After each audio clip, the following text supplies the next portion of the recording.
This is Santoshi. ప్రస్తుతం మనం ములుగు ఘట్టం ఆలయం వద్ద ఉన్నాము. మరి ఇక్కడ భక్తుల రద్దీ చూస్తుంటే అంటే ఇంకా జాతర మొదలవ్వకుండానే భక్తులు మాత్రం చాలా మంది తరలి వస్తున్నారు. ముందుగా భక్తులందరూ జాతరకు వెళ్లే ముందు ఇక్కడికి వచ్చి ఘట్టమ్మ తల్లిని దర్శించుకున్నాకనే సమ్మక్క సారక్క జాతరకు వెళ్ళనున్నారు. మరి భక్తులు అయితే చాలా రద్దీగా ఉన్నారు. ఇది ఎప్పటి నుంచో ఆనవాయితీగా వస్తున్నదని తెలుస్తున్నది. అందరు భక్తులు కూడా ముందుగా ఘట్టమ్మ తల్లిని దర్శనం చేసుకున్న తర్వాతనే సమ్మక్క సారక్క తల్లి దగ్గరికి వెళ్ళి వాళ్ళ మొక్కులను సమర్పించుకుంటారు. ఎక్కడి నుంచి వచ్చారు మీరు? విజయవాడ నుంచి వస్తున్నాం. విజయవాడ నుంచి మరి ఇక్కడి వరకు వచ్చారు. ఎందుకని అంత నమ్మకం? ఎందుకని మళ్ళీ ఘట్టమ్మ తల్లి దగ్గర కానీ ఎందుకని ఆగారు? సంబరానికి వస్తాము, కానీ ఈసారి లాస్ట్ ఇయర్ ఏమనుకుంటే మాకు పాప పుడితే వస్తామని మొక్కుకున్నాము. పాప పుట్టింది, అందుకనే వచ్చాము మా ఎత్తి ఇవ్వడానికి. మా మమ్మీ వాళ్ళు వరంగల్లో ఉండేవాళ్ళు. ఎప్పుడు ఇక్కడ దండం పెట్టుకొని మేడారంకి వెళ్ళేవాళ్ళు. అందుకే ఇక్కడ ఆగామన్నమాట. ఆగి దండం పెట్టుకొని మేడారం అనుకున్నవన్నీ జరుగుతాయి. ఎందుకని మరి ఇక్కడ ఎందుకని భక్తులందరూ ఇక్కడ ఆగి దర్శనం చేసుకున్నాక మేడారం జాతరకి వెళ్ళి మొక్కుకుంటారు? ఎందుకని? రీజన్ ఎందుకని? దారిలో ఈమె ఎలిసిన అమ్మ ఉంది కదా, ఈ అమ్మని దర్శనం చేసుకొని అక్కడ వరకు వెళ్తారు. ఎందుకంటే మొదట్లో ఉంది కదా, ఇంకో కొబ్బరికాయ కొట్టుకొని అక్కడ వరకు వెళ్తారు. ఈ ప్రతి 2 years కి కంపల్సరీ వెళ్తారు. కంపల్సరీ ఒక 8 సంవత్సరాల నుంచి 7 సంవత్సరాల నుంచి అంటే 7 సార్లు వచ్చాం.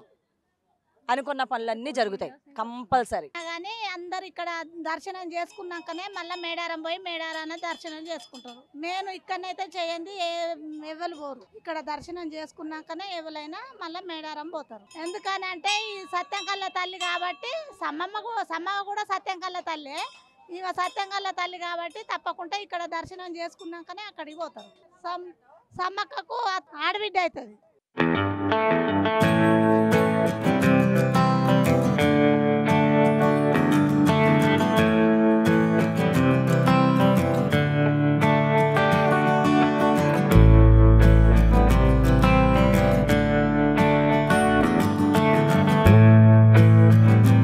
ప్రస్తుతం మనం సమ్మక్క సారక్క మేడారం జాతర వద్ద ఉన్నాము. మనతో ఉన్నారు సమ్మక్క సారలమ్మ పూజారులు ఉన్నారు. వారు కుంకుమర్లిలో అమ్మవారిని తీసుకొస్తారు కదా, అసలు దాని వెనుక ఉన్న చరిత్ర ఏంటి? అసలు అమ్మవార్ల చరిత్ర ఏంటి? ఎందుకు అలా తీసుకొస్తారు? ఇంకా మరెన్నో విషయాలను వారు అడిగి తెలుసుకుందాము. నమస్తే అయ్య గారు. నమస్తే. అసలు ఈ మేడారం వెనుక ఉన్న చరిత్ర ఏంటి? అసలు ఈ అమ్మవార్లను ఎందుకని భరణిలోనే తీసుకొని వస్తారు? సమ్మక్క సారలమ్మరు దట్టమైన అడవి ప్రాంతంలో ఉండేవాళ్ళు. కొన్ని రోజుల తర్వాత అదృష్టమైపోయినారు. అక్కడ ఉన్న గుడెంలో ఉన్న పెద్దలందరూ ఏంటి సమ్మక్క కనబడతలేదని ఆరాధించే టైంకు వెతుక్కుంటూ పోయాడు. అడవిలకు పోయే టైంకు అక్కడ ఒక కుంకుమ పసుపు కనపడ్డది. అమ్మవారు ఈ రూపంగా మనకు మేలు చేస్తాను పూజలు చేయడం జరుగుతున్నది. మాఘ శుద్ధ పౌర్ణమి రోజున అదే కుంకుమ బండిని తీసుకొచ్చి గద్దెల పైన ప్రదర్శించడం జరుగుతున్నది. అందరికీ మేలు జరగడం కనుక 1,50,00,000 భక్తులు వచ్చి అమ్మవారిని దర్శించుకోండి. మేడారం ఈ సమ్మక్క ఈ బండి వెనకాల ఏందని మీరు అడిగిన చరిత్ర ఇదండి. అది నమ్మకంతో అమ్మవార్లు మనని రక్షిస్తారనే నమ్మకంతోనే మేము ఆ బండిని తీసుకొచ్చి పూజలు చేయడం జరుగుతుంటుంది. సంవత్సరానికి సంవత్సరం పేరు మీద 6 సార్లు ఒక పండుగలు చేస్తాం. ఇది సమ్మక్క పండుగ. ఆ పండుగలు చేయడం వల్లనే ఇంతమంది భక్తులు వచ్చి అమ్మవారికి దర్శించుకొని వెళ్తుంటారు. ఇదే ఆ భరణి యొక్క మహిమ. ఓకే అయ్య గారు, మరి అమ్మవార్లను తీసుకెళ్లేటప్పుడు ఎందుకని మీరే వెళ్తారు? అంటే మీతో పాటు ఇంకెవరన్నా వస్తారా? అసలు ఎందుకు అసలు ఇదంతా చరిత్ర ఏంది? మీరే వెళ్ళడానికి గల కారణాలు ఏంటి? కారణం అంటే ఆ తల్లులైతే ఏవైతే ఉంటాయో మా కుటుంబాలు ఉంటాయి. ఆ కుటుంబంలో ఎవరైతే మంచిగా ఉంటారో వాళ్ళ ఇంటనే నేను ఉంటా. అతను నన్ను తీసుకుపోవాలి. నా వెనక ఉన్న వాళ్ళు నా వెనక ఇప్పుడు ఏదైతే ఇంట్లో ఉంటానో ఆ ఇంట్లో నుంచి ఆ వ్యక్తి నన్ను పట్టుకుంటాడు. కాబట్టి ఉన్న వ్యక్తులంతా నా వెనక వస్తూ నేను కోరుకున్న గద్దె అయితే ఏది ఉన్నదో ఆ దగ్గరికి తీసుకురావడం అనేది మా యొక్క కోరిక. అది కూడా ఒక 2-3 తప్ప మన తల్లిని పట్టుకొని వచ్చేటోళ్ళు అంతా వెనక ఉంటారు. ఉన్న వాళ్ళమే ఆ తల్లిని తీసుకొని వచ్చి ఆడబెట్టి ప్రజలకు మొక్కులుగా చూపించగలుగుతున్నాం. ఇది మా చరిత్ర. మీ ముఖాలను కూడా కవర్ చేస్తారు కదా, అంటే కనబడనివ్వరు. ఎందుకని మీ ముఖాలను కనబడనివ్వరు? మా ముఖాలను కనపడంటే మా యొక్క ఆనవాయితీ. ఆ తల్లులకు ఆనవాయితీ ఏంటంటే అందరికీ చూపెట్టినప్పుడు అందరి చేతులకు పోతా కదా నేను. మరి నేను ఉన్న ఇంటికాడ నువ్వు ఎట్లా ఉండగలుగుతా? ప్రతి ఇంట్లో ఉండగలుగుతా. ఒక కుంకుమ లాగనో పసుపు లాగనో అలా ఇంట్లో ఉంటా తప్ప బరినిలాగా మాత్రం మీ దగ్గర పుట్టుపూర్వంగా ఉండగలుగుతా. కాబట్టి మీరు నా గుడ్డ కట్టుకొని నన్నిలో గుడ్డ కట్టుకొని తీసుకొని రావాలనేది చెప్పి మాకు ఆ తల్లి నేర్పుతుంది. కాబట్టి ఆ విధంగా తీసుకురావడం జరుగుతుంది. ఇది ఒక మా చరిత్ర. అయ్యగారు అమ్మవార్లని గద్దె వద్దకు తీసుకొచ్చిన తర్వాత ఊర్లో జనాలందరూ మంచాలని తిరగవేసి పడుకుంటారంట. ఎందుకని మరి ఇలా ఎందుకు పడుకుంటారు? అమ్మవారి పూజారి ఎవరైతే ఉంటారో అయినా దానికి సేవకుడు సేవకుడు ఏ ఇంటికైతే పోతాడో అక్కడ ఉన్నటువంటి వాడపడుసు తిరిగేసి మంచంలో పడుకోవాలి. అదొక ఆనవాయితీ.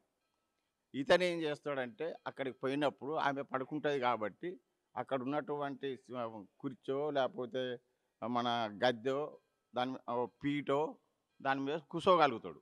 ఈమె నిండు మంచం మీద నిలబడి ఉన్నదనుకో అంటే ఈనాడి గౌరవాన్ని ఇయ్యది. కాబట్టి అక్కడి నుంచి ఈ తల్లిని మోసే పూజారి ఎవరైతే ఉంటారో ఇవన్నీ తిరిగి రావటం జరుగుతుంది.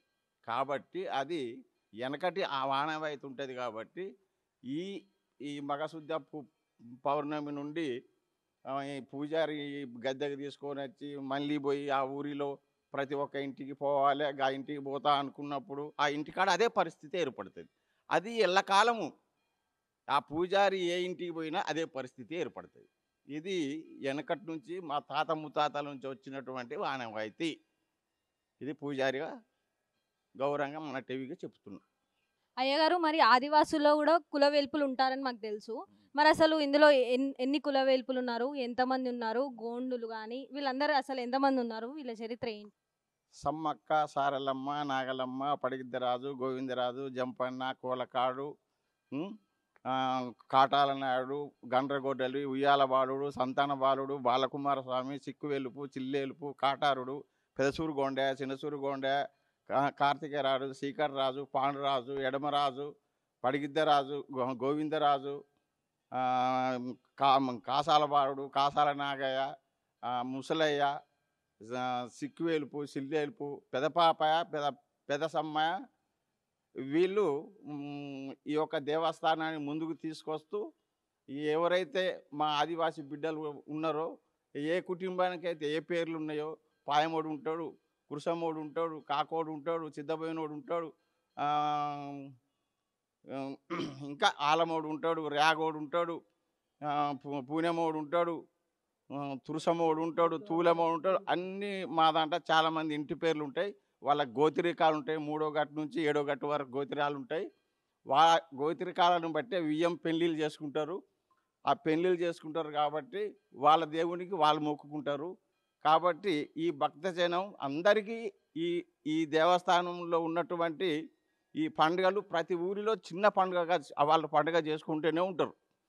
ఇది మా గోండు జాతుల యొక్క దేవస్థానాలు ఇన్ని ఉన్నాయి అని చెప్పి ఈ పూజారిగా మీకు తెలియపరుస్తున్నా. అయ్యగారు భక్తులందరూ మేడారంకి వచ్చిన భక్తులందరూ జంపన వాగులో కంపల్సరీ స్నానం ఆచరిస్తారు. ఎందుకని మరి జంపన వాగులో స్నానం ఆచరిస్తారు? అసలు ఈ చరిత్ర ఏంటి? జంపన వాగు చరిత్ర జంపన్న వాగులో స్నానం చేస్తారు. ఎందుకు? వాళ్ళ యొక్క చెడు తొలగిపోవటందుకు. దుష్టశక్తులు ఆవరించి ఉంటాయి కదా కొంతమందికి. ఆ దుష్టశక్తులన్నీ చెడు తొలగిపోవటందుకు జంపన్న వాగులో వీళ్ళు స్నానం చేస్తారు. చేసి వచ్చి అమ్మవాళ్ళను దర్శించుకుంటారు. దర్శించుకోవడం వల్ల ఎలాంటి ఈ చెడు శక్తులు అనేది మనం రావు మనకు అనేది ఒక భక్తుల యొక్క నమ్మకం.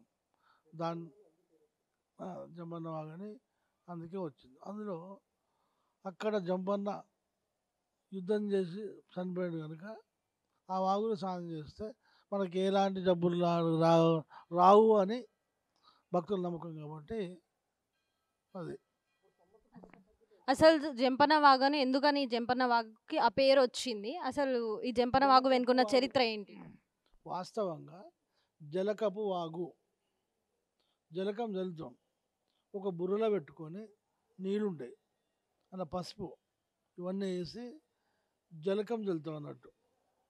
ఇప్పుడు ఒకవేళ మీ పైన శివశక్తులు దేవుడు వస్తుంది మీకు, అది ఎప్పటికీ ఒక గంట సేపు తూలుతూనే ఉంటుంది దేవుడు.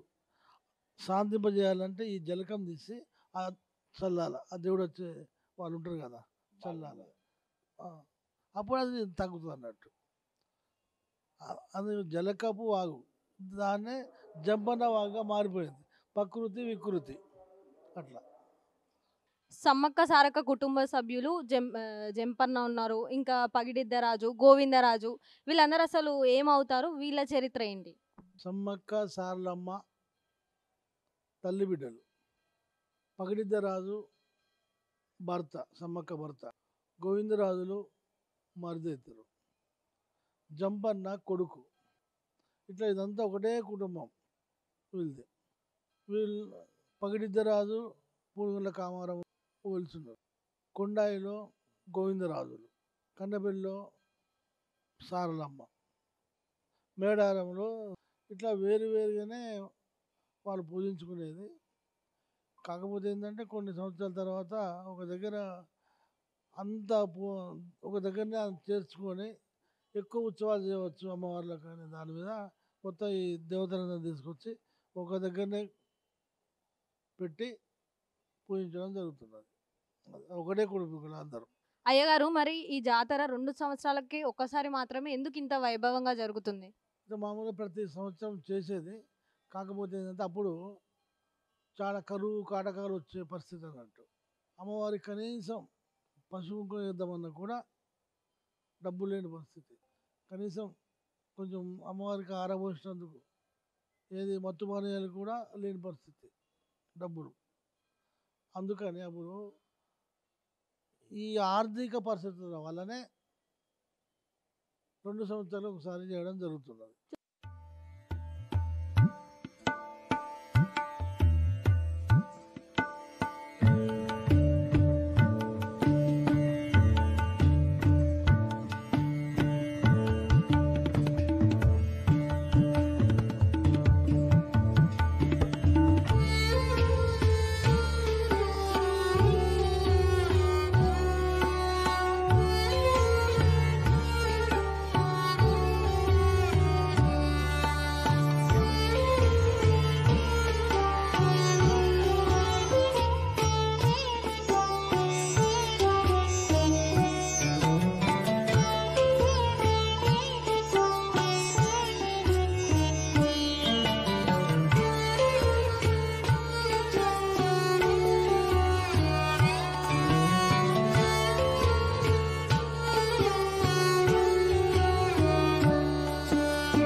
ప్రస్తుతం మేడారం జాతరలో ఉన్నాం. మనం ఎప్పటి నుంచో ఎదురు చూస్తున్న జాతర రానే వచ్చేసింది.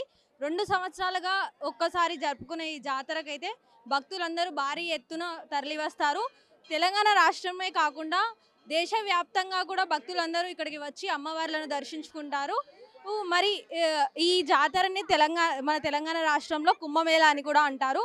మరి ఈసారి మన వరంగల్ ఆడపడుచులు కొండా సురేఖ, సీతక్క మంత్రులు కావడంతో ఈసారి జాతర అయితే అంగరంగ వైభవంగా జరుగుతుందని ప్రజలు చెప్తున్నారు. భక్తులు అయితే మనతో ఉన్నారు. మరి ఒకసారి వాళ్ళని అడిగి తెలుసుకుందాము. అసలు ఎక్కడి నుంచి వచ్చారు వాళ్ళు, ఎప్పటి నుంచి వస్తున్నారు అసలు ఈ జాతరకి?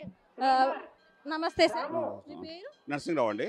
ఎక్కడి నుంచి వచ్చారు? సికింద్రాబాద్కి వచ్చినామండి. మరి ఎప్పటికీ వస్తారా? మరి 2 సంవత్సరాలకు ఒకసారి కంపల్సరీ వస్తాం మేము. ఎందుకని ఇంత నమ్మకము? అంటే కోరిన కోరికలు ఏమైనా నెరవేరుతాయా ఇక్కడికి వస్తే? అమ్మవారి కోరికలు ఏమన్నా కోరికలు నెరవేరుతాయని ఇక్కడ వస్తూనే ఉన్నాం, రెగ్యులర్గా వస్తూనే ఉన్నాం. మీ పేరు? సుప్రియ అండి. ఎక్కడి నుంచి వచ్చారు? సికింద్రాబాద్ నుంచి వచ్చి. సికింద్రాబాద్ నుంచి వచ్చారు. ఎందుకని మరి ఇంత తొందరగా వచ్చారు? ఇంకా జాతర స్టార్ట్ అంటే ఇంకా లేట్ అయినా కొద్ది ఇంకా రష్ ఎక్కువ అయిపోతుంది. ఆల్రెడీ ఇప్పటికే చాలా రష్ అయ్యింది, కానీ దర్శనం అయితే బాగా జరిగింది. రష్ ఉన్నప్పటికీ కూడా చాలా దగ్గర నుంచి అయ్యింది దర్శనం. ఎప్పుడైనా బయట నుంచి అయిపోతుంది, సరే గద్దెల దగ్గర నుంచి అయింది. ఎందుకని ఈ అమ్మవారిని అంటే ఇంతగా నమ్ముతారు? ఎందుకంటే కోరిన కోరికలు తీరుస్తారని నమ్మకం ఎక్కువ. అంటే సమ్మక్క సారక్క చరిత్ర ఏమైనా మీకు తెలుసా? నాకేం తెలియదు బిడ్డ. మేము 10 ఏళ్ళు అవుతుంది రాబట్టి, 10 ఏళ్ళు అవుతుంది. మంచిగా అనిపిస్తుంది మాకు వచ్చిన కాంచెలు అయితే. వచ్చిన కాడి నుంచి కోరిన కోరికలు నెరవేరుస్తారా మరి అమ్మవారు? పెడతారు మంచిగా మంచిగా అనిపిస్తుంది నాకైతే అన్ని మంచిగా అవుతాయి ఏది అనుకుంటే అది అవుతుంది మరి మళ్ళీ జాతరకు వస్తారా మరి 21కి? మళ్ళీ వస్తాం 21కి ఇక రాను బిడ్డ కాళ్ళ నొప్పులు కాదు రాను ఎక్కడి నుంచి వచ్చారు? ఎప్పటి నుంచి వస్తున్నారు మీరు ఈ జాతరకి? ఎందుకని ఇంత నమ్మకం? హైదరాబాద్ నుంచి వస్తున్నామండి. ఇదే ఫస్ట్ టైం మేము రావడము. చాలా బాగా అనిపిస్తుంది. అందరూ వస్తుంటే మాకు కూడా రావాలి రావాలి అనిపిస్తుంది. బాగా చేస్తున్నారు, ఇంకా కొంచెం బాగా చేస్తారు. రోడ్స్ అవి ఇవి బాగుంటుంది. బట్ యాజ్ ఆఫ్ నో చాలా బాగుంది. చాలా మహిమగల దేవుడు. ప్రతి సంవత్సరం ఇలాగే రావాలని కోరుకుంటున్నాం మేము. జాతరలు వస్తే చాలా మంది ఉంటారని తొందరగా వచ్చాం. జాతరలో ఇంకా బాగుంటుందని ఎక్స్పెక్ట్ చేస్తాం. ఎట్లున్నాయి మరి ఫెసిలిటీస్ అన్ని ఎలా ఉన్నాయి? దర్శనం చేసేటప్పుడు ఏమైనా ఇబ్బందులు ఎదుర్కొంటున్నారు? ఫెసిలిటీస్ అంటే కొంచెం రష్ చాలా ఉంటుంది. లైన్స్ అనేటివి సరిగ్గా లేవు. అవి కొంచెం అరేంజ్ చేస్తే బాగుంటుంది గవర్నమెంట్. కొంచెం వాటర్ సప్లై కానీ అలాంటివి చేస్తే బాగుంటుంది.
సారలమ్మ దేవాలయం దగ్గర ఉన్నాము మనము.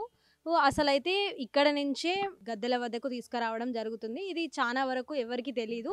గర్భగుడిలో లోపల అమ్మవారు అయితే గర్భగుడిలో ఉంటారు. మరి ఇక్కడ నుంచే అక్కడ వరకు తీసుకురావడం అయితే జరుగుతుంది. ఇది మీకు చూపిద్దామని నేను ఇక్కడ తీసుకొచ్చాను.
సమ్మక్క పుట్టిన ఇల్లు బయ్యకపేటలో ఉన్నాము.